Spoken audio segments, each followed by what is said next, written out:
ભાઈ. તમે ક્યાંથી આવો છો? અમે વારોલીથી. શું લઈને આવો છો અને હોળીના હટવાડામાં? અમે હોળીના હટવાડામાં ભવાની માતા લઈને આવું છું. ભવાની માતાનું શું મહત્વ છે હોળીમાં? ભવાની માતાનો મહત્વ નાના છોકરાની કંઈ બીમારીને આમ તેમ હોય ને તે પગે લાગવાથી દૂર થાય.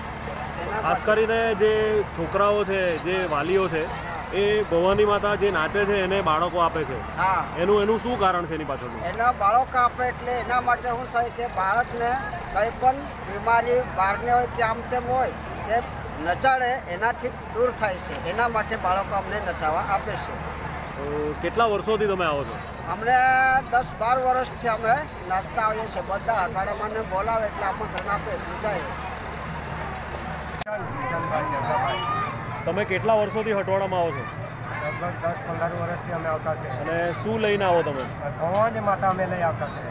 શું મહત્વ છે એનું? એનું મહત્વ એવું છે કે અમે અઠવાડિયામાં પીપી પર વગાડીએ, ભવાની માતાને નાચાવીએ તો આ પોયરા લોકો કોઈ તંદુરસ્ત કોઈ હોય તો અમે નાચાવીએ તો એનું દૂર મટી જાય. ખાસ કરીને લોકો તમારા હાથમાં નાચતી વખતે બાળકોને આપે છે. આપે છે અમારે. શું કારણ છે એની પાછળ? એને કારણે આજ અમે કંઈ બોલાવીએ નહીં આ લોકોને. આ લોકો આવે, કોઈ તંદુરસ્ત રહે, કોઈને બીમારી હોય એટલે આ બીમારી દૂર થઈ જાય.